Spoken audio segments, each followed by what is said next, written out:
ꯏꯁꯣꯔꯕꯨ ꯍꯥꯏꯅꯤꯡꯉꯥꯏ ꯂꯩꯇꯅ ꯊꯥꯒꯠꯂꯤ ꯑꯩꯈꯣꯏ ꯏꯁꯣꯔꯒꯤ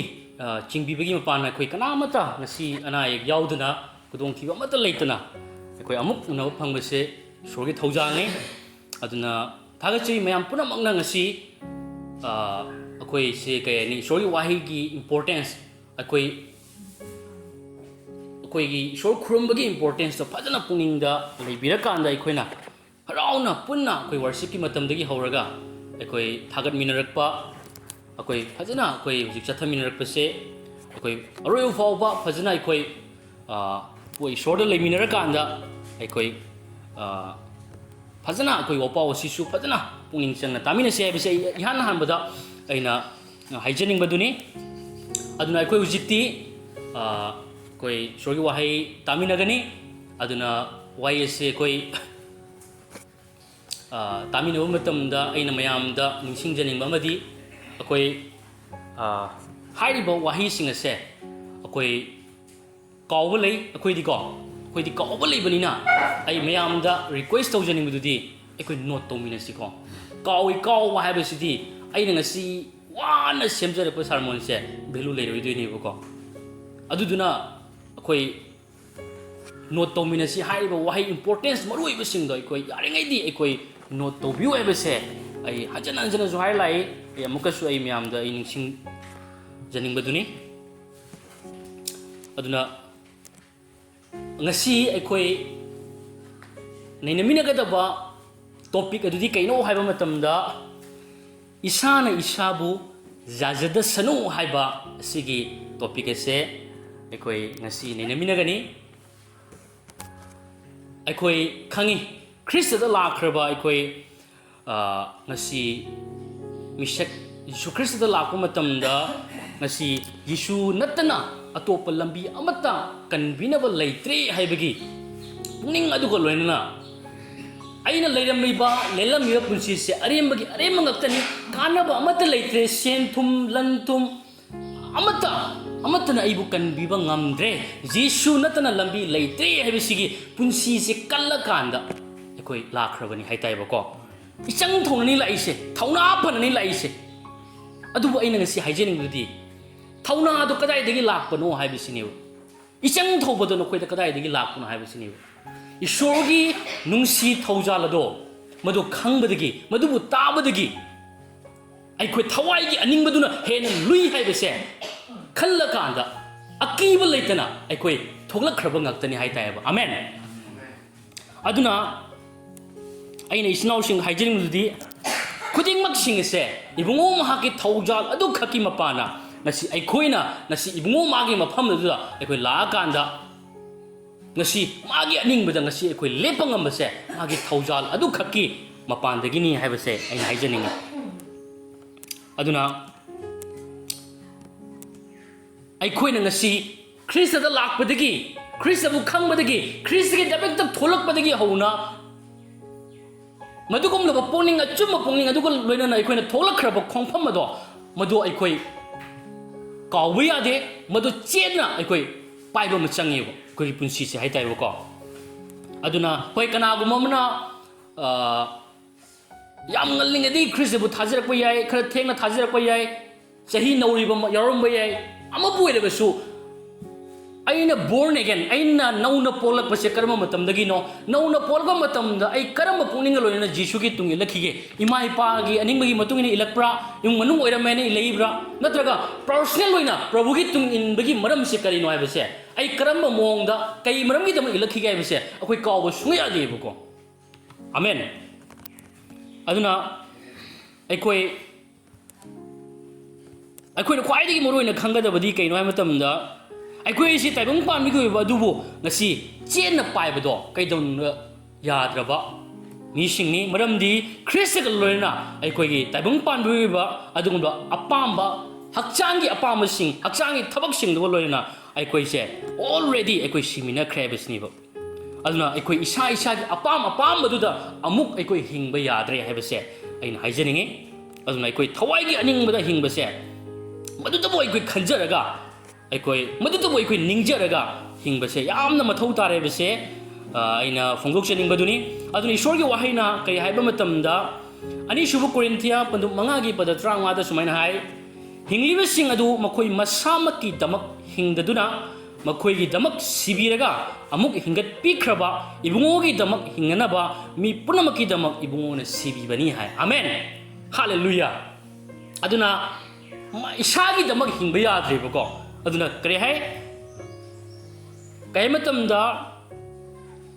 masagi makki damak hingdaduna makoi damak sibiraga amuk hingat pikraba ibungogi damak hinganaba hai amen ꯑꯩꯈꯣꯏꯒꯤ ꯄꯨꯟꯁꯤꯁꯦ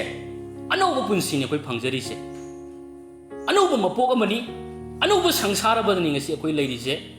ꯑꯅꯧꯕ ꯃꯆꯠ ꯑꯗꯨꯒ ꯂꯣꯏꯅꯅ ꯑꯅꯧꯕ ꯊꯃꯣꯏ ꯑꯗꯨꯒ ꯂꯣꯏꯅꯅ ꯑꯅꯧꯕ ꯑꯥꯏꯗꯦꯟꯇꯤꯇꯤ ꯑꯗꯨꯒ ꯂꯣꯏꯅꯅ ꯑꯩꯈꯣꯏ ꯂꯩꯔꯤꯕꯅꯤ ꯍꯥꯏꯕꯁꯦ ꯑꯩ ꯍꯥꯏꯖꯅꯤꯡꯉꯤ ꯑꯗꯨꯅ ꯑꯩꯈꯣꯏ ꯀꯩꯗꯧꯅꯨꯡꯗ ꯑꯃꯨꯛ ꯑꯗꯨꯒꯨꯝꯂꯕ ꯍꯛꯆꯥꯡꯒꯤ ꯃꯤ ꯑꯣꯏꯗ꯭ꯔꯦ ꯑꯩꯈꯣꯏ ꯏꯕꯨꯡꯉꯣ ꯃꯍꯥꯛꯀꯤ ꯊꯋꯥꯏꯒꯤ ꯃꯤ ꯑꯣꯏꯈ꯭ꯔꯦ ꯍꯥꯏꯕꯁꯤꯅꯤ ꯈꯨꯗꯤꯡꯃꯛꯁꯤꯡꯁꯦ ꯀ꯭ꯔꯣꯁ ꯑꯗꯨꯒꯤ ꯃꯄꯥꯟꯅ ꯑꯣꯟꯊꯣꯛꯄꯤꯕꯅꯤ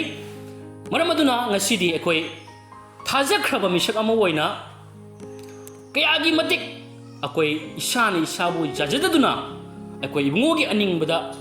ꯍꯤꯡꯐꯝ ꯊꯣꯛꯄꯒꯦ ꯍꯥꯏꯕꯗꯣ ꯑꯩꯈꯣꯏ ꯑꯣꯄꯥꯎ ꯑꯁꯤ ꯂꯣꯏꯕ ꯐꯥꯎꯕ ꯇꯥꯃꯤꯟꯅꯔꯒ ꯑꯩꯈꯣꯏ ꯈꯪꯃꯤꯟꯅꯅꯕ ꯑꯩꯈꯣꯏ ꯊꯧꯔꯥꯡ ꯇꯧꯃꯤꯟꯅꯁꯤ ꯑꯍꯥꯟꯕ ꯄꯣꯏꯟꯗ ꯑꯩꯅ ꯉꯁꯤ ꯊꯝꯖꯕꯗꯨꯗꯤ ꯀꯩꯅꯣ ꯍꯥꯏꯕ ꯃꯇꯝꯗ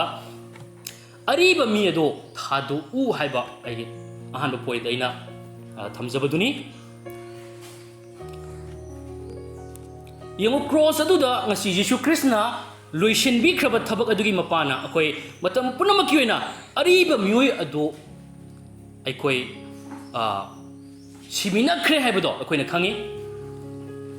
ꯑꯗꯨꯅ ꯑꯔꯤꯕ ꯃꯤ ꯑꯗꯨ ꯑꯩꯈꯣꯏ ꯃꯇꯝ ꯄꯨꯝꯅꯃꯛꯀꯤ ꯑꯣꯏꯅ ꯁꯤꯃꯤꯅꯈ꯭ꯔꯕꯅꯤꯅ ꯑꯩꯈꯣꯏꯒꯤ ꯀꯔꯤ ꯃꯇꯝꯗ ꯑꯩꯈꯣꯏꯒꯤ ꯄꯥꯞꯁꯤꯡ ꯄꯥꯞꯀꯤ ꯃꯆꯠ ꯍꯛꯆꯥꯡꯒꯤ ꯑꯄꯥꯝꯕ ꯄꯥꯞꯀꯤ ꯃꯔꯨ ꯑꯗꯣ ꯃꯇꯝ ꯄꯨꯝꯅꯃꯛꯀꯤ ꯑꯣꯏꯅ ꯃꯔꯨ ꯐꯪꯅ ꯃꯥꯡꯍꯟꯈ꯭ꯔꯦ ꯍꯥꯏꯕꯁꯦ ꯑꯩꯈꯣꯏ ꯃꯁꯤ ꯑꯩꯈꯣꯏꯅ ꯍꯦꯟꯅ ꯑꯩꯈꯣꯏ ꯈꯪꯉꯤꯗꯨꯅꯤ ꯑꯗꯨꯗꯨꯅ ꯑꯩꯅ ꯃꯁꯤꯗ ꯍꯥꯏꯖꯅꯤꯡꯕꯗꯨꯗꯤ ꯑꯩꯈꯣꯏ ꯃꯗꯨꯒꯨꯝꯅꯃꯛ ꯈ꯭ꯔꯤꯁꯇꯒꯤ ꯊꯕꯛ ꯑꯗꯨꯅ ꯃꯔꯨ ꯐꯪꯅ ꯃꯥꯡꯍꯟꯈ꯭ꯔꯕ ꯑꯗꯨꯒꯤ ꯄꯥꯡꯒꯜ ꯄꯥꯞꯀꯤ ꯃꯔꯨ ꯑꯗꯣ ꯉꯁꯤ ꯃꯇꯝ ꯄꯨꯝꯅꯃꯛꯀꯤꯅꯤ ꯍꯥꯏꯕꯁꯤꯅꯦꯕ ꯑꯃꯨꯛ ꯍꯟꯅ ꯍꯤꯡꯒꯠꯂꯛꯄ ꯌꯥꯕꯒꯤ ꯐꯤꯕꯝꯗ ꯈ꯭ꯔꯤꯁꯇꯅ ꯇꯧꯔꯝꯕ ꯅꯠꯇꯦ ꯍꯥꯏꯕꯁꯤꯅꯦꯕ ꯃꯥꯅ ꯑꯃꯨꯛ ꯁꯤꯈꯤꯕꯗꯣ ꯃꯇꯝ ꯄꯨꯝꯅꯃꯛꯀꯤꯅꯤ ꯃꯥꯅ ꯍꯤꯡꯒꯠꯈꯤꯕꯁꯦ ꯃꯇꯝ ꯄꯨꯝꯅꯃꯛꯀꯤꯅꯤ ꯍꯜꯂꯦꯂꯨꯌꯥ ꯑꯗꯨꯅ ꯑꯩꯈꯣꯏ ꯄꯥꯞꯇ ꯁꯤꯈ꯭ꯔꯦ ꯈ꯭ꯔꯤꯁꯇꯒ ꯂꯣꯏꯅꯅ ꯑꯗꯨꯁꯨ ꯃꯇꯝ ꯄꯨꯝꯅꯃꯛꯀꯤ ꯑꯣꯏꯅ ꯑꯃꯦꯟ ꯑꯗꯨꯅ ꯑꯩꯈꯣꯏ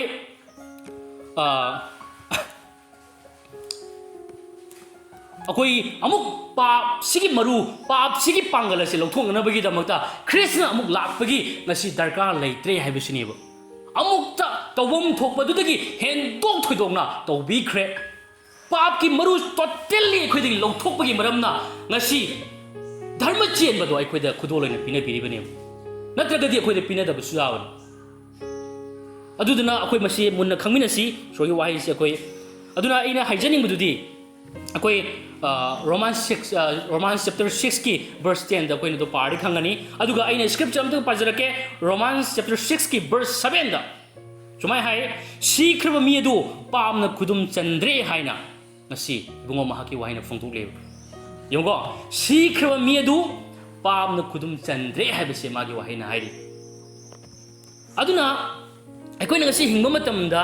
ꯑꯔꯤꯕ ꯃꯤꯄꯥꯜ ꯑꯗꯣ ꯑꯩꯒꯤꯗꯃꯛꯇ ꯁꯤꯈ꯭ꯔꯦ ꯃꯔꯝ ꯑꯗꯨꯅ ꯑꯩꯉꯣꯟꯗ ꯃꯗꯨꯒꯤꯗꯃꯛ ꯃꯐꯝ ꯂꯩꯇ꯭ꯔꯦ ꯍꯥꯏꯕꯁꯦ ꯑꯩꯈꯣꯏꯅ ꯍꯟꯖꯤꯟꯅ ꯑꯩꯈꯣꯏ ꯅꯤꯡꯁꯤꯡꯕ ꯃꯊꯧ ꯇꯥꯏ ꯏꯆꯤꯟꯅꯥꯎꯁꯤꯡ ꯈ꯭ꯔꯤꯁꯇꯗ ꯂꯩꯇ꯭ꯔꯤꯉꯩꯗ ꯑꯩꯈꯣꯏ ꯄꯥꯞꯅ ꯃꯔꯝ ꯑꯣꯏꯔꯒ ꯑꯩꯈꯣꯏ ꯂꯥꯏ ꯐꯠꯇꯕꯒꯤ ꯑꯅꯤꯡꯕ ꯇꯧꯗꯨꯅ ꯂꯦꯜꯂꯝꯂꯕ ꯑꯗꯨꯒꯨꯝꯂꯕ ꯍꯥꯏꯕ ꯏꯟꯗꯕ ꯑꯃꯣꯠꯄ ꯄꯨꯟꯁꯤ ꯑꯗꯨ ꯑꯩꯈꯣꯏ ꯑꯃꯨꯛ ꯍꯟꯅ ꯃꯗꯨꯗ ꯍꯤꯡꯕ ꯌꯥꯗ꯭ꯔꯦ ꯍꯥꯏꯕꯁꯦ ꯑꯩꯅ ꯍꯥꯏꯖꯅꯤꯡꯉꯤ ꯑꯩꯈꯣꯏ ꯄꯥꯎꯈꯣꯟꯖꯕ ꯄꯣꯜꯅ ꯀꯔꯤ ꯍꯥꯏ एफिसिया पंदु मरीगी पद कुरी थोइदा कमाय मतमदा नखोइना हाना चलंबा लिचत की मरीदा लौनुम चावबा अपामसिंग अदुना मांगहल्लिबा अरिबा मिदो थादुउ है हाइबदी नंग थादोक्ता तारदि अरान को मांगनी हाइना तेबिसि ꯑꯩꯈꯣꯏꯒꯤ ꯑꯔꯤꯕꯗꯣ ꯇꯣꯇꯦꯜꯂꯤ ꯈ꯭ꯔꯤꯁꯇꯒ ꯂꯣꯏꯅ ꯁꯤꯈ꯭ꯔꯦ ꯑꯃꯨꯛ ꯍꯟꯅ ꯍꯧꯒꯠꯄ ꯌꯥꯔꯣꯏꯗꯕ ꯃꯑꯣꯡꯗ ꯑꯃꯨꯛ ꯍꯟꯅ ꯍꯤꯡꯒꯠꯄ ꯌꯥꯔꯣꯏꯗꯕ ꯃꯑꯣꯡꯗ ꯃꯥꯡꯍꯟꯈ꯭ꯔꯦ ꯍꯥꯏꯕꯁꯤꯅꯦꯕ ꯃꯗꯨꯗ ꯑꯃꯨꯛ ꯑꯣꯟꯁꯤꯜꯂꯒ ꯍꯤꯡꯒꯅꯨ ꯍꯥꯏꯕꯅꯦꯕ ꯃꯔꯝꯗꯤ ꯅꯪꯁꯦ ꯑꯔꯥꯟ ꯈꯨꯕꯝ ꯐꯪꯂꯕ ꯙꯔꯃ ꯆꯦꯟꯕ ꯐꯪꯂꯕ ꯄꯥꯞ ꯑꯃꯠꯇ ꯌꯥꯎꯗ꯭ꯔꯕ ꯑꯅꯧꯕ ꯃꯤꯁꯛ ꯑꯗꯨꯅꯤ ꯍꯥꯏꯕꯁꯦ ꯄꯣꯜꯅ ꯍꯥꯏꯔꯤꯕꯅꯦꯕ ꯑꯗꯨꯅ ꯑꯔꯤꯕꯗꯣ ꯊꯥꯗꯣꯛꯑꯣꯏꯅ ꯗꯥꯏꯔꯦꯛ ꯍꯥꯏꯕ ꯃꯥꯅ ꯃꯗꯨꯗꯤ ꯃꯔꯝꯗꯤ ꯃꯗꯨꯅ ꯈꯨꯗꯨꯝ ꯆꯟꯕ ꯉꯝꯃꯔꯣꯏꯕ ꯑꯩꯈꯣꯏ ꯄꯥꯞꯀꯤ ꯃꯊꯛꯇ ꯉꯝꯃꯕ ꯃꯤꯁꯛ ꯑꯗꯣ ꯖꯤꯁꯨꯅ ꯑꯣꯟꯊꯣꯛꯄꯤꯔꯕꯅꯦꯕ ꯑꯃꯦꯟ ꯑꯔꯤꯕ ꯑꯗꯨꯅ ꯑꯩꯈꯣꯏ ꯑꯔꯤꯕ ꯃꯆꯠ ꯑꯗꯨꯅ ꯑꯩꯈꯣꯏ ꯑꯃꯨꯛ ꯍꯟꯅ ꯉꯁꯤ ꯃꯗꯨꯗ ꯑꯔꯤꯕ ꯃꯆꯠ ꯑꯗꯨꯒꯤ ꯃꯇꯨꯡ ꯏꯟꯅ ꯑꯩꯈꯣꯏ ꯃꯗꯨꯗ ꯍꯟꯖꯟ ꯍꯟꯖꯟꯅ ꯑꯩꯈꯣꯏ ꯂꯩꯕ ꯍꯤꯡꯕ ꯌꯥꯗ꯭ꯔꯦ ꯍꯥꯏꯕꯁꯤ ꯑꯩꯈꯣꯏ ꯈꯪꯃꯤꯟꯅꯁꯤ ꯑꯦꯟꯗ꯭ꯔꯣ ꯑꯣꯃꯦꯛ ꯍꯥꯏꯕ ꯑꯐꯥꯎꯕ ꯄꯤꯛꯆꯔ ꯑꯃ ꯂꯩ ꯃꯥꯅ ꯀꯩ ꯍꯥꯏꯕ ꯃꯇꯝꯗ ꯑꯩꯈꯣꯏ ꯃꯤ ꯑꯃꯒꯤ ꯊꯃꯣꯏ ꯍꯣꯡꯅꯅꯕꯒꯤꯗꯃꯛꯇ ꯄ꯭ꯔꯦꯌꯔ ꯇꯧꯔꯨꯅꯨ ꯍꯥꯏ ꯃꯥ ꯍꯥꯏꯕꯀꯣ ꯑꯗꯨꯕꯨ ꯇꯧꯒꯦ ꯍꯥꯏ ꯇꯥꯔꯒꯗꯤ ꯃꯥꯒꯤ ꯀꯣꯛꯇꯣ ꯍꯣꯡꯅꯅꯕ ꯄ꯭ꯔꯦꯌꯔ ꯇꯧꯕꯤꯕ ꯍꯥꯏ ꯀꯩꯒꯤꯅꯣ ꯍꯥꯏꯕ ꯃꯇꯝꯗ ꯊꯃꯣꯏꯁꯤꯗꯤ ꯑꯣꯜꯔꯦꯗꯤ ꯑꯅꯧꯕ ꯑꯣꯏꯈ꯭ꯔꯦꯕ ꯀꯣꯛꯁꯤꯅꯤ ꯑꯩꯈꯣꯏ ꯔꯤꯅ꯭ꯌꯨ ꯇꯧꯕ ꯃꯊꯧ ꯇꯥꯔꯤꯁꯦ ꯑꯗꯣ ꯀꯣꯛꯁꯤ ꯌꯥꯝ ꯕꯦꯔꯥ ꯂꯩꯕ ꯍꯥꯏꯇꯥꯔꯦꯀꯣ ꯀꯣꯛꯁꯤ ꯁꯤꯗꯅꯦꯕꯀꯣ ꯑꯗꯨꯗꯨꯅ ꯀꯣꯛꯀꯤꯗꯃꯛꯇꯗꯤ ꯍꯥꯏꯖꯧ ꯍꯥꯏ ꯊꯃꯣꯏꯒꯤꯗꯃꯛꯇꯗꯤ ꯍꯥꯏꯖꯔꯨꯅꯨ ꯍꯥꯏ ꯃꯥ ꯍꯥꯏꯀꯣ ꯑꯗꯨꯅ ꯃꯁꯤꯗꯒꯤ ꯑꯩꯅ ꯍꯥꯏꯖꯅꯤꯡꯕꯗꯨꯗꯤ ꯉꯁꯤ ꯈ꯭ꯔꯤꯁꯇꯗ ꯀꯅꯥꯒꯨꯝꯕ ꯑꯃ ꯂꯥꯛꯄ ꯃꯇꯝꯗ ꯃꯥꯁꯦ ꯃꯉꯣꯟꯗ ꯑꯃꯛꯄ ꯍꯥꯏꯕꯁꯦ ꯃꯆꯦꯠ ꯑꯃ ꯐꯥꯎꯕ ꯂꯩꯇ꯭ꯔꯦ ꯍꯥꯏꯕꯁꯤꯅꯦꯕꯀꯣ ꯑꯗꯨꯅ ꯃꯥ ꯑꯔꯤꯕ ꯃꯤꯁꯛ ꯑꯗꯣ ꯑꯃꯨꯛ ꯍꯟꯅ ꯃꯥ ꯑꯣꯏꯗ꯭ꯔꯕꯅꯤ ꯃꯥ ꯑꯃꯠꯇ ꯆꯤꯊꯗꯕ ꯃꯑꯣꯡꯗ ꯃꯥꯁꯦ ꯀꯩ ꯃꯇꯝꯗ ꯃꯥꯁꯦ ꯄꯨꯝꯅꯃꯛ ꯂꯣꯏꯅ ꯏꯅꯧ ꯅꯧꯕ ꯕ꯭ꯔꯦꯟ ꯅ꯭ꯌꯨ ꯍꯥꯏꯇꯥꯔꯦꯕꯀꯣ ꯕ꯭ꯔꯦꯟ ꯅ꯭ꯌꯨ ꯍꯥꯏꯗꯣ ꯑꯣꯏꯔꯦ ꯍꯥꯏꯁꯤꯅꯦꯕ ꯑꯃꯦꯟ ꯑꯗꯨꯅ ꯑꯩꯈꯣꯏꯅ ꯍꯣꯡꯕ ꯃꯊꯧ ꯇꯥꯔꯤꯁꯦ ꯑꯩꯈꯣꯏꯒꯤ ꯊꯃꯣꯏ ꯅꯠꯇꯦ ꯑꯩꯈꯣꯏꯒꯤ ꯑꯥꯏꯗꯦꯟꯇꯤꯇꯤꯗꯣ ꯅꯠꯇꯦ ꯉꯁꯤ ꯑꯩꯈꯣꯏꯒꯤ ꯃꯥꯏꯟꯁꯤꯅ ꯉꯁꯤ ꯑꯩꯈꯣꯏꯁꯦ ꯑꯩꯈꯣꯏꯒꯤ ꯑꯆꯨꯝꯕ ꯑꯥꯏꯗꯦꯟꯇꯤꯇꯤ ꯑꯗꯣ ꯃꯗꯨꯗ ꯑꯩꯈꯣꯏꯅ ꯍꯣꯡꯕ ꯃꯊꯧ ꯇꯥꯏ ꯀꯣꯛꯁꯤꯅ ꯍꯣꯡꯕ ꯃꯊꯧ ꯇꯥꯏ ꯑꯩꯈꯣꯏꯗꯤ ꯑꯣꯜꯔꯦꯗꯤ ꯍꯣꯡꯉ ꯂꯩꯈ꯭ꯔꯕꯅꯤ ꯍꯣꯡꯗꯣꯛꯅꯤꯡꯉꯥꯏ ꯑꯝꯇ ꯂꯩꯇ꯭ꯔꯦ ꯑꯩꯈꯣই ꯀꯣꯛꯁꯤꯗ ꯍꯣꯡꯕ ꯃꯊꯧ ꯇꯥꯕ ꯍꯥꯏꯇꯥꯏ ꯑꯩꯈꯣꯏ ꯂꯧꯊꯣꯛꯍꯟꯕ ꯃꯊꯧ ꯇꯥꯏ ꯄꯨꯛꯅꯤꯡ ꯋꯥꯈꯜꯁꯦ ꯑꯗꯨꯅ ꯑꯩꯈꯣꯏ ꯑꯔꯤꯕ ꯃꯤꯄꯥꯜꯗ ꯑꯩꯈꯣꯏ ꯍꯤꯡꯕ ꯅꯠꯇꯅ ꯑꯅꯧꯕ ꯃꯤꯄꯥꯜ ꯑꯗꯨ ꯑꯩꯈꯣꯏ ꯆꯦꯟꯅ ꯄꯥꯏꯔꯒ ꯑꯩꯈꯣꯏ ꯍꯤꯡꯃꯤꯟꯅꯁꯤ ꯍꯥꯏꯕꯁꯦ ꯑꯩꯅ ꯍꯥꯏꯖꯅꯤꯡꯕꯗꯨꯅꯤ ꯑꯗꯨꯅ ꯑꯩꯈꯣꯏ ꯑꯅꯤꯁꯨꯕ ꯄꯣꯏꯟꯗ ꯅꯨꯡꯇꯤꯒꯤ ꯀ꯭ꯔꯣꯁ ꯄꯨꯖꯁꯤ ꯍꯥꯏꯕ ꯁꯤꯒꯤ ꯃꯇꯥꯡꯗ ꯑꯩꯅ ꯍꯥꯏꯖꯅꯤꯡꯕꯗꯨꯅꯤ ꯑꯩꯈꯣꯏ ꯅꯨꯃꯤꯠ ꯅꯨꯡꯇꯤ ꯈꯨꯗꯤꯡꯒꯤ ꯑꯩꯈꯣꯏ ꯀ꯭ꯔꯣꯁ ꯄꯨꯖꯒꯗꯕꯒꯤ ꯃꯇꯥꯡꯗꯨꯅꯤ ꯈ꯭ꯔꯤꯁꯇꯤꯌꯟ ꯑꯃꯒꯤ ꯄꯨꯟꯁꯤꯗ ꯑꯩꯈꯣꯏ ꯏꯁꯥꯅ ꯏꯁꯥꯕು ꯌꯥꯖꯗꯅ ꯍꯤꯡꯕ ꯍꯥꯏꯕꯁꯦ ꯌꯥꯝꯅ ꯃꯔꯨꯑꯣꯏꯕ ꯑꯃ ꯑꯣꯏ ꯍꯥꯏꯖꯅꯤꯡꯉꯤꯀꯣ ꯏꯁꯥꯅ ꯏꯁꯥꯕꯨ ꯌꯥꯖꯗꯅ ꯍꯤꯡꯕꯁꯦ ꯌꯥꯝꯅ ꯗꯔꯀꯥꯔ ꯂꯩꯕ ꯑꯃ ꯑꯣꯏ ꯑꯗꯨꯅ ꯌꯤꯁꯨ ꯈ꯭ꯔꯤꯁꯇꯅ ꯑꯩꯈꯣꯏꯒꯤꯗꯃꯛ ꯑꯩꯈꯣꯏ ꯄꯨꯟꯁꯤ ꯄꯤꯅꯕꯤꯈꯤꯕꯗꯣ ꯑꯝꯇꯪ ꯑꯩꯈꯣꯏ ꯌꯦꯡꯃꯤꯟꯅꯁꯤ ꯀꯔꯤꯅꯣ ꯍꯥꯏꯕꯗꯣ ꯃꯥꯅ ꯀꯔꯤꯅꯣ ꯍꯥꯏꯕ ꯃꯇꯝꯗ ꯑꯩꯈꯣꯏꯅ ꯅꯨꯃꯤꯠ ꯅꯨꯡꯇꯤ ꯈꯨꯗꯤꯡꯒꯤ ꯃꯍꯥꯛꯀꯤ ꯀ꯭ꯔꯣꯁ ꯑꯗꯣ ꯄꯨꯖꯅꯅꯕꯒꯤꯗꯃꯛꯇ ꯄꯨꯔꯒ ꯍꯤꯡꯅꯅꯕꯒꯤꯗꯃꯛꯇ ꯃꯁꯥꯃꯛꯀꯤ ꯄꯨꯟꯁꯤ ꯑꯗꯣ ꯄꯤꯈ꯭ꯔꯤꯕꯅꯦꯕ ꯃꯥꯒꯤ ꯀ꯭ꯔꯣꯁ ꯑꯗꯨ ꯄꯨꯅꯅꯕꯒꯤꯗꯃꯛꯇ ꯃꯥꯁꯦ ꯀ꯭ꯔꯣꯁꯇ ꯃꯥ ꯃꯁꯥꯃꯛꯀꯤ ꯄꯨꯟꯁꯤ ꯄꯤꯕꯤꯈꯤꯕꯅꯦ ꯍꯥꯏꯇꯥꯏꯕꯀꯣ ꯑꯗꯨꯅ ꯑꯩꯈꯣꯏ ꯂꯨꯛ 9:19 ꯑꯝꯇ ꯌꯦꯡꯃꯤꯟꯅꯁꯤ ꯁꯨꯃꯥꯏꯅ ꯍꯥꯏ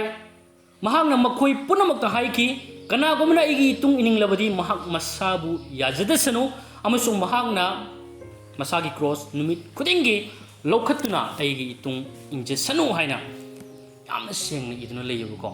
ꯑꯗꯨꯒ ꯑꯩꯅ ꯑꯍꯥꯟꯕ ꯄꯣꯏꯟꯠ ꯑꯩꯅ ꯍꯥꯏꯖꯅꯤꯡꯕꯁꯤ ꯎꯠꯆꯅꯤꯡꯕꯗꯨꯗꯤ ꯃꯍꯥꯛ ꯃꯁꯥꯕꯨ ꯌꯥꯖꯗꯁꯅꯨ ꯍꯥꯏꯅ ꯍꯥꯏꯕꯁꯤꯅꯤ ꯃꯁꯤꯗ ꯍꯥꯏꯕꯁꯤ ꯀꯩꯅꯣ ꯍꯥꯏꯕ ꯃꯇꯝꯗ ꯃꯤꯑꯣꯏꯕꯒꯤ ꯃꯁꯥꯒꯤ ꯑꯄꯥꯝꯕ ꯍꯛꯆꯥꯡꯒꯤ ꯑꯣꯏꯕ ꯑꯗꯨꯗ ꯂꯩꯔꯤꯕ ꯃꯈꯩ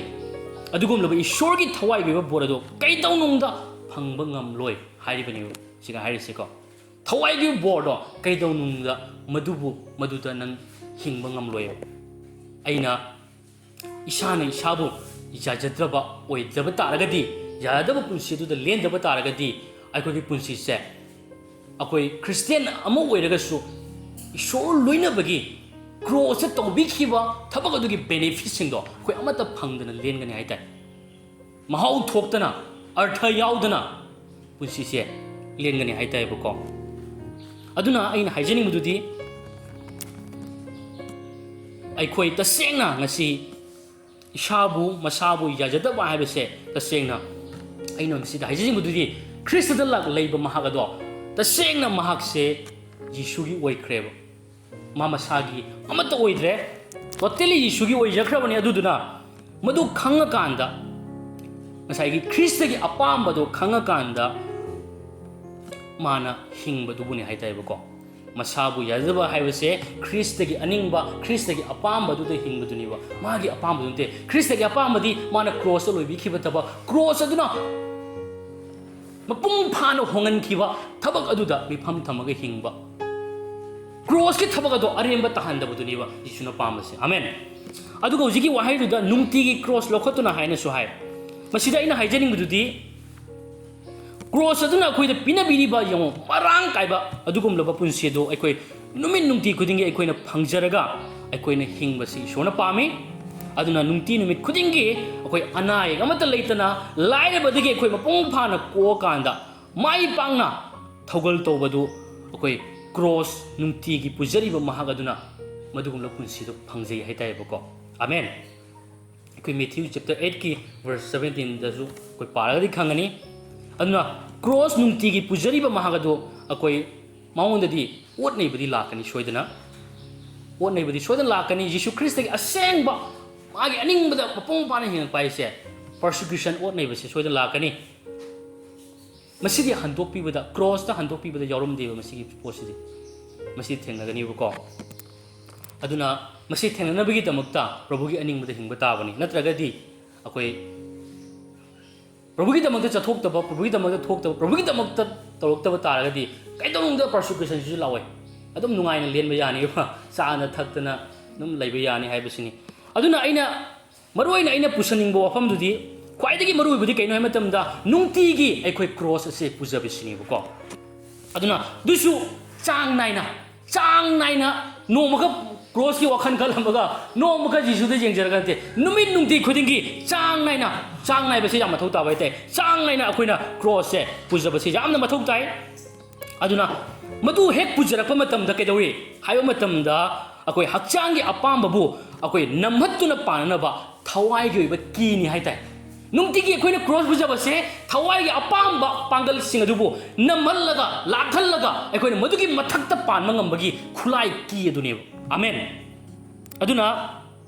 akoina mai pangna akoina chakadori base lengadori base aiko ibungo da tattana leijariba mishak aduda ibungo da tattana mifam thamiba mahang adu khaktadi tasengna magi punsi da akoi yamna mai pa ko punsi aduga loina ma hingmang ngani haitai akoina laisoni sei pandu marfu trama thoi gi pada ama John pandu nipan gi pada kun trama thoi amadi John chapter 15 gi verse 47 da ngasi Jisu yaudana mahi amata leite chawkhatpa amata leite aduna Jisu dagi akoi thadokpa yade Jisu dagi akoi mifam hongba yade Jisu do akoi nungti gi yengjaba Jisu gi cross ado nungti gi pujadaba taragadi mahi yanba akoi de leiroi habisini amen ahumsu point daina thamjaring mududi Jisu da mifam chenna thamsi haiba asigi matangda aina haijiringi aikoi na ngasi hingba matam asida akoi mai pangna hingba amadi mai thiraga hingba haibase aikoi na Jisu da kayagi matik mifam se chena thamigi amadi thamdabagi haibagi makha yamna ponba haitai yabako awa ana adoi problem kaya ama akoi na thengrakba taraga su aikoi gi mifam nabu ngasi Christ dagi chathoktrabadi aikoi kana amatana lai phatabagi thabak amatana kana gum amatana aikoi se lenghan bangamoro haibisini amen hallelujah aduna kaitau nungda nahakpu maithiba piba ngamoi ishorgi aningbadagi ishorgi achumbadagi kana ju setok mangamoi haibisini amen aduna nahakpu maithiba piba haibise oi thoktabani lai phatabagi thabak amatana maithiba piba ngamoroi nahakse ishorda Christda yengjariba mishagadudi amen aduna tasengna akoi madugum laba mishaga dudi kay matamda Krista gi dama pomnamak mayong laba ngamlaba anoba punsi du dama ningtam na hingjaba adugum laba ngamlaba mishaga mase ma oibang phangjadabani ai tai bako masi chamjam mi kay tonong dama si oidre akoi amta jengminasi Hebrew chapter 12 ki verse 1 dagi 3 da ado ai verse 2 du khak ai pajarake sumaina hai ai khoi gi thajabagi ahoba amasung aroibagi mapu oiriba Jisuda aikoina yengjasi maki mangda thambikraba harawa dugidamak Jisuna ikaibadu thawoidana cross adu khangjaki aduga ishorgi phambangi yet thangbada phamduna lei haina ꯑꯩꯈꯣꯏ ꯋꯥꯍꯩꯁꯤꯗ ꯑꯩꯈꯣꯏꯅ ꯎꯕ ꯐꯪꯉꯤ ꯑꯗꯨꯅ ꯑꯩꯅ ꯁ꯭ꯀ꯭ꯔꯤꯞꯆꯔꯁꯤꯗ ꯍꯥꯏꯕꯒꯤ ꯃꯇꯨꯡ ꯏꯟꯅ ꯑꯩꯅ ꯍꯥꯏꯖꯅꯤꯡꯕꯗꯨꯗꯤ ꯑꯦꯅꯤ ꯁꯤꯆꯨꯋꯦꯁꯟ ꯑꯩꯈꯣꯏꯅ ꯊꯦꯡꯅꯕ ꯃꯇꯝꯗ ꯑꯩꯈꯣꯏꯅ ꯈ꯭ꯔꯤꯁꯇꯗ ꯌꯦꯡꯖꯔꯤꯕ ꯃꯤꯁꯛ ꯑꯗꯨꯗꯤ ꯃꯍꯥꯛ ꯁꯣꯏꯗꯅ ꯃꯍꯥꯛ ꯃꯥꯏ ꯄꯥꯛꯀꯅꯤ ꯃꯔꯝꯗꯤ ꯀꯩꯅꯣ ꯍꯥꯏꯕ ꯃꯇꯝꯗ ꯑꯩꯈꯣꯏꯅ ꯅꯪꯒꯗꯕ ꯃꯥꯏꯊꯤꯕ ꯑꯩꯈꯣꯏꯅ ꯅꯪꯒꯗꯕ ꯄꯣꯠꯂꯨꯝ ꯊꯦꯡꯅꯒꯗꯕ ꯑꯋꯥꯕ ꯈꯨꯗꯤꯡꯃꯛꯇꯣ ꯉꯁꯤ ꯖꯤꯁꯨ ꯈ꯭ꯔꯤꯁꯇꯅ ꯃꯄꯨꯡ ꯐꯥꯅ ꯀ꯭ꯔꯣꯁꯇ ꯑꯩꯈꯣꯏꯒꯤ ꯃꯍꯨꯠ ꯑꯣꯏꯅ ꯃꯥꯅ ꯊꯣꯡꯒꯠꯄꯤꯈ꯭ꯔꯦ ꯍꯥꯏꯕꯁꯤꯅꯦꯕꯀꯣ ꯃꯄꯨꯡ ꯐꯥꯅ ꯃꯥꯅ ꯊꯣꯡꯒꯠꯄꯤꯈ꯭ರೆ ꯃꯥꯅ ꯄꯨꯕꯤꯈ꯭ꯔꯦ ꯑꯗꯨꯅ ꯌꯤꯁꯨꯗ ꯌꯦꯡꯖꯔꯤꯕ ꯃꯍꯥꯛ ꯑꯗꯣ ꯃꯗꯨꯒꯤ ꯃꯔꯝꯅ ꯃꯥꯒꯤ ꯄꯨꯟꯁꯤꯗ ꯀꯔꯤ ꯍꯥꯏꯅꯤ ꯃꯥꯏ ꯄꯥꯛꯄ ꯑꯣꯏꯒꯅꯤ ꯃꯔꯝꯗꯤ ꯃꯥꯏ ꯄꯥꯛꯄ ꯍꯥꯏꯕꯁꯦ ꯖꯤꯁꯨꯗꯒꯤ ꯂꯥꯛꯏ ꯖꯤꯁꯨꯁꯦ ꯃꯥꯏ ꯄꯥꯛꯄꯒꯤ ꯑꯍꯧꯕ ꯑꯃꯁꯨꯡ ꯑꯔꯣꯏꯕꯗꯨꯅꯤ ꯍꯥꯏꯕꯁꯦ ꯑꯩ ꯍꯥꯏꯖꯅꯤꯡꯉꯤ ꯏꯆꯤꯟꯅꯥꯎꯁꯤꯡ ꯑꯗꯨꯅ ꯑꯩꯈꯣꯏꯅ ꯀꯩ ꯃꯇꯝꯗ ꯌꯤꯁꯨꯗ ꯌꯦꯡꯖꯔꯤꯉꯩ ꯑꯩꯈꯣꯏꯒꯤ ꯄꯨꯟꯁꯤꯁꯦ ꯑꯩꯈꯣꯏ ꯅꯨꯃꯤꯠ ꯈꯨꯗꯤꯡꯒꯤ ꯑꯩꯈꯣꯏ ꯁꯤꯈ꯭ꯔꯦ ꯅꯨꯃꯤꯠ ꯈꯨꯗꯤꯡꯒꯤ ꯑꯩꯁꯦ ꯈ꯭ꯔꯤꯁꯇꯗ ꯁꯤꯔꯦ ꯍꯥꯏꯕꯁꯦ ꯑꯩꯈꯣꯏ ꯅꯤꯡꯁꯤꯡꯖꯔꯤꯅꯦꯕ ꯅꯨꯃꯤꯠ ꯈꯨꯗꯤꯡꯒꯤ ꯑꯩꯁꯦ ꯑꯩ ꯅꯠꯇꯦ ꯑꯩꯒꯤ ꯑꯄꯥꯝꯕꯗꯨ ꯅꯠꯇꯦ ꯅꯨꯡꯇꯤ ꯈꯨꯗꯤꯡꯒꯤ ꯑꯩꯒꯤ ꯑꯅꯤꯡꯕꯗꯨ ꯅꯠꯇꯦ ꯍꯥꯏꯅ ꯑꯩꯅ ꯍꯥꯏꯖꯕꯒ ꯆꯞ ꯃꯥꯟꯅꯩꯕꯀꯣ ꯅꯨꯃꯤꯠ ꯅꯨꯡꯇꯤ ꯈꯨꯗꯤꯡꯒꯤ ꯑꯩꯈꯣꯏ ꯈ꯭ꯔꯤꯁꯇꯗ ꯁꯤꯔꯤꯕꯅꯦꯕ ꯑꯩꯈꯣꯏꯅ ꯈ꯭ꯔꯤꯁꯇꯗ ꯃꯤꯐꯝ ꯊꯝꯃꯤꯉꯩ ꯑꯩꯈꯣꯏ ꯅꯨꯃꯤꯠ ꯈꯨꯗꯤꯡ ꯑꯩꯈꯣꯏꯅ ꯍꯥꯏꯒꯗꯕꯗꯤ ꯑꯩꯅ ꯈꯪꯍꯟꯖꯅꯤꯡꯕꯗꯨꯗꯤ ꯈ꯭ꯔꯤꯁꯇꯗ ꯃꯤꯐꯝ ꯊꯝꯕ ꯑꯃꯗꯤ ꯈ꯭ꯔꯤꯁꯇꯅ ꯇꯧꯕꯤꯈꯤꯕ ꯑꯗꯨꯒꯤ ꯊꯕꯛ ꯑꯗꯨꯒꯤ ꯃꯄꯥꯟꯅ ꯑꯩꯈꯣꯏ ꯅꯨꯃꯤꯠ ꯈꯨꯗꯤꯡ ꯖꯤꯁꯨ ꯈ꯭ꯔꯤꯁꯇꯗ ꯁꯤ ꯍꯥꯏꯕꯁꯦ ꯑꯩꯈꯣꯏ ꯀꯥꯎꯕ ꯌꯥꯗꯦ ꯑꯩꯈꯣꯏꯒꯤ ꯍꯛꯆꯥꯡꯒꯤ ꯑꯄꯥꯝꯕ ꯍꯛꯆꯥꯡꯒꯤ ꯊꯕꯛ ꯄꯨꯝꯅꯃꯛꯁꯦ ꯂꯣꯏ ꯁꯤ ꯍꯥꯏꯕꯁꯤꯅꯦꯕ ꯑꯩꯈꯣꯏ ꯑꯅꯧꯕ ꯁꯪꯁꯥꯔ ꯑꯃꯒꯤ ꯃꯤꯅꯤ ꯏꯆꯤꯟꯅꯥꯎꯁꯤꯡ ꯏꯁꯣꯔꯒꯤ ꯊꯕꯛ ꯑꯅꯧꯕ ꯁꯪꯁꯥꯔ ꯏꯁꯣꯔꯒꯤ ꯂꯩꯕꯥꯛꯀꯤ ꯊꯕꯛ ꯇꯧꯕ ꯍꯥꯏꯕꯁꯦ ꯀꯩ ꯃꯇꯝꯗ ꯏꯁꯣꯔꯒꯤ ꯂꯩꯕꯥꯛꯀꯤ ꯑꯅꯤꯡꯕ ꯑꯄꯥꯝꯕꯗꯨ ꯇꯧꯗꯅ ꯍꯤꯡꯕ ꯌꯥꯗꯦꯕ ꯑꯩꯈꯣꯏꯁꯦ ꯃꯥꯒꯤ ꯂꯩꯕꯥꯛꯀꯤ ꯃꯤꯑꯣꯏ ꯇꯥꯔꯗꯤ ꯃꯥꯒꯤ ꯂꯩꯕꯥꯛꯀꯤ ꯊꯕꯛ ꯁꯨꯕ ꯃꯤ ꯑꯣꯏꯕ ꯇꯥꯏꯌꯦꯕ ꯃꯥꯒꯤ ꯂꯩꯕꯥꯛꯀꯤ ꯊꯕꯛ ꯇꯧꯐꯝ ꯊꯣꯛꯄꯗꯨ ꯇꯧꯕ ꯇꯥꯏ ꯃꯗꯨ ꯇꯧꯔꯛꯇꯕ ꯇꯥꯔꯒꯗꯤ ꯑꯩ ꯇꯁꯦꯡꯅ ꯏꯁꯣꯔꯒꯤ ꯂꯩꯕꯥꯛꯀꯤ ꯃꯤꯅꯤ ꯍꯥꯏꯕꯁꯦ ꯌꯥꯖꯕ ꯉꯝꯗ꯭ꯔꯤ ꯍꯥꯏꯕꯒ ꯆꯞ ꯃꯥꯟꯅꯩꯕ ꯑꯃꯦꯟ ꯑꯗꯨꯅ ꯉꯁꯤ ꯑꯍꯥꯟꯕ ꯀꯣꯔꯤꯟꯊꯤꯌꯥ 19:35-38 ꯑꯩꯈꯣꯏ ꯄꯥꯔꯒꯗꯤ ꯈꯪꯒꯅꯤ ꯑꯩꯈꯣꯏ ꯅꯨꯃꯤꯠ ꯈꯨꯗꯤꯡ ꯉꯁꯤ ꯈ꯭ꯔꯤꯁꯇꯗ ꯁꯤ ꯍꯥꯏꯕꯁꯦ ꯑꯩꯈꯣꯏ ꯈꯪꯒꯅꯦꯕ ꯑꯗꯨꯅ ꯑꯩꯈꯣꯏ ꯃꯤꯀꯨꯞ ꯈꯨꯗꯤꯡ ꯉꯁꯤꯁꯦ ꯏꯆꯤꯟꯅꯥꯎꯁꯤꯡ ꯑꯩꯅ ꯍꯥꯏꯖꯅꯤꯡꯕꯗꯨꯗꯤ ꯑꯩꯈꯣꯏ ꯙꯔꯃ ꯆꯦꯟꯕ ꯑꯣꯏꯔꯒ ꯑꯅꯧꯕ ꯃꯤꯁꯛ ꯑꯃ ꯑꯣꯏꯔꯒ ꯉꯁꯤ ꯑꯩꯈꯣꯏꯁꯦ ꯂꯩꯔꯤꯕꯅꯤ ꯍꯥꯏꯕꯁꯦ ꯑꯩꯈꯣꯏ ꯅꯤꯡꯁꯤꯡꯖꯕꯁꯦ ꯌꯥꯝꯅ ꯃꯊꯧ ꯇꯥꯏ ꯑꯩꯈꯣꯏ ꯃꯗꯨ ꯑꯣꯏꯔꯒ ꯂꯩꯔꯤ ꯍꯥꯏꯁꯦ ꯅꯤꯡꯁꯤꯡꯖꯁꯤ ꯑꯗꯨꯅ ꯑꯩꯒꯤ ꯅꯨꯡꯁꯤꯖꯔꯕ ꯏꯆꯤꯟꯅꯥꯎꯁꯤꯡꯗ ꯑꯩꯅ ꯍꯥꯏꯖꯅꯤꯡꯕꯗꯨꯗꯤ ꯑꯩꯈꯣꯏꯅ ꯒꯥꯔꯤ ꯊꯧꯕ ꯃꯇꯝꯗ ꯑꯩꯈꯣꯏ ꯃꯃꯥꯡꯗ ꯌꯦꯡꯉꯒ ꯑꯩꯈꯣꯏꯅ ꯒꯥꯔꯤ ꯊꯧꯔꯤꯗꯣꯏ ꯇꯥꯔꯒꯗꯤ ꯑꯩꯈꯣꯏ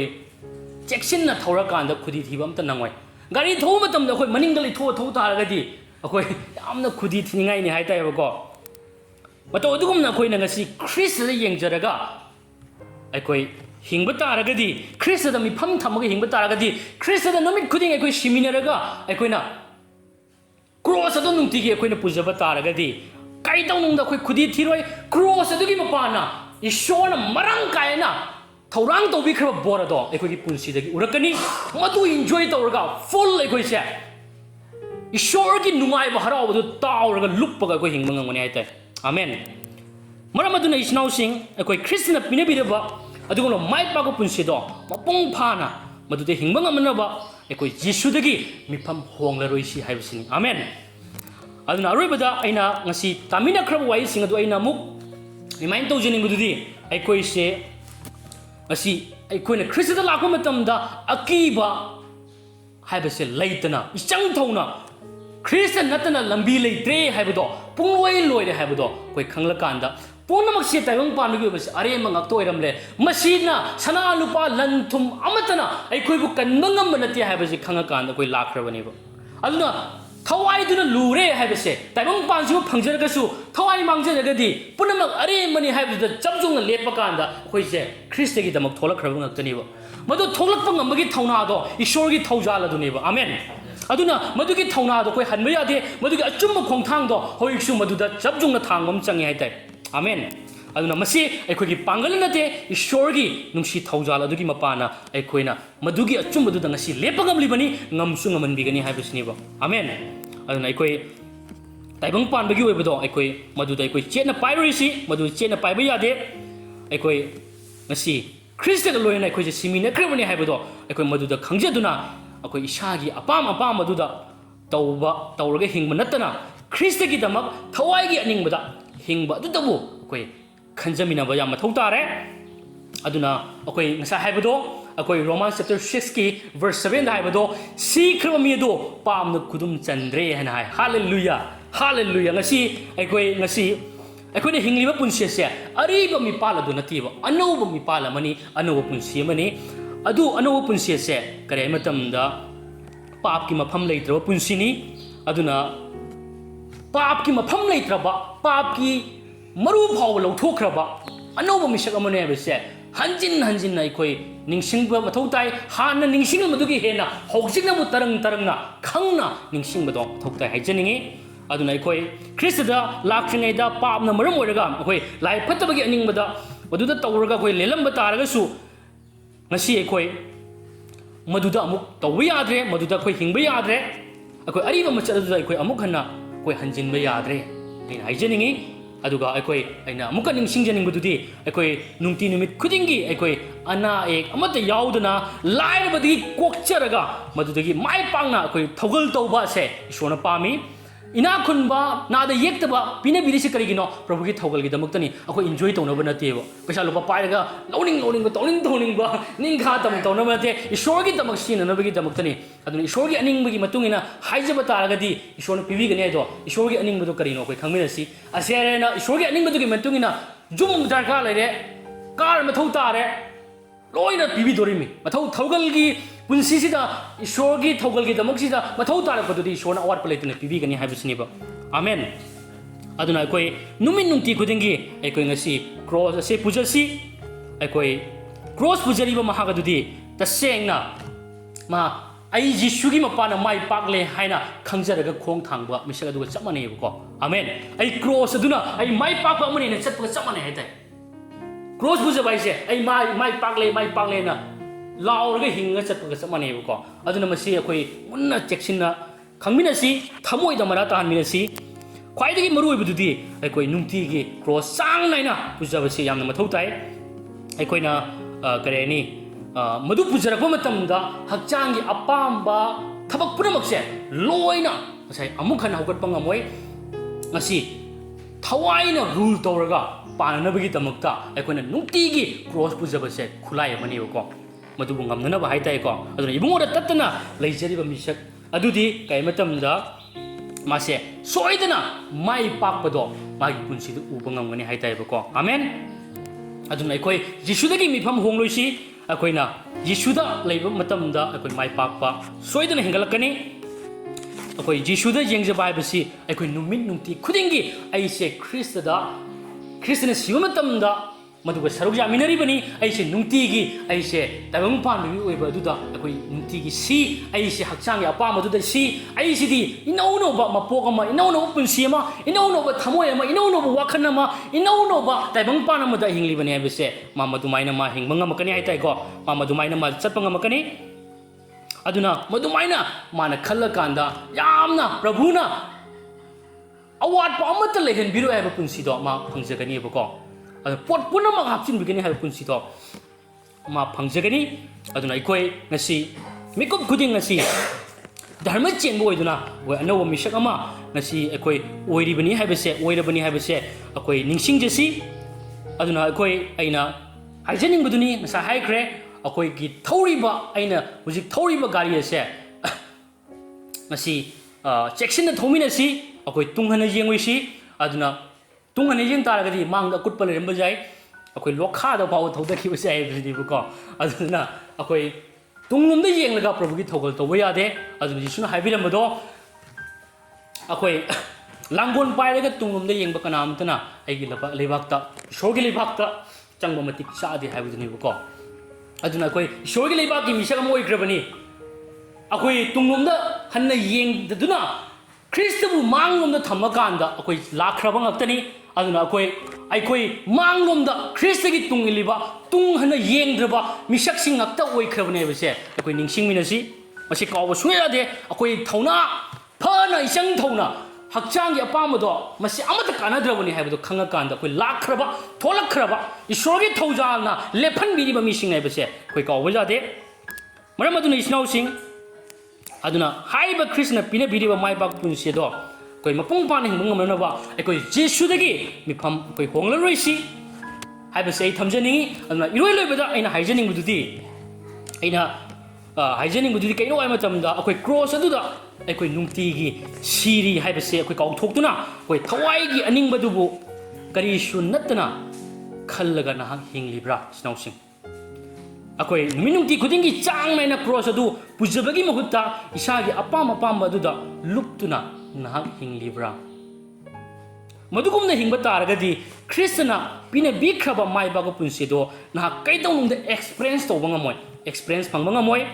ख्रिस्टगी मिटफमदा ख्रिस्टदगी मिटफम लेथोकपा हाइबसे अकोई मही यानदना अदुम पुंसीसे लेंगनी हाइतायबको मरम अदुना आइना हाइजनिंगबुदुदी अखोइना नुंगतीगी क्रॉस अदु पुजदुना ख्रिस्टदगी मिटफम होंगदना हिंगबा तारगदी अखोइसे लाइ फतबगी थबक अमतनसु अखोइदा माइथीबा पीबा ngमलरोय अदुगा अखोइगी हक्चांगी थबकसिंग अदु अमुखना हौगत लेंखटपा याररोय अखोइगी पुंसीदा थवाइना ngमलगा थवाइना रूल तौरकांदा अखोइसे यामना माइ पाकबा महियानबा ईश्वरना पुंपेन पेलगदबा पुंसीदो अखोइ हिंगबा ngमलकनी हाइबु वफमसे आई थमा लोइसनबा तौखे आई हुजिक ईश्वरदा अतेन मोंगदा हाइजगे मयाम चगजमिनसी थागचि प्रभु ngasi nahakku thajakraba nahaki tung ilakkraba nangon nahang natna kanbinaba amata leitre haina aikoina lakraba aikoi singase प्रभु अखोइदा ngasi hanba thauna hanba leitana achummaduda ichang thauna lephanbiri tung hanba leihande प्रभु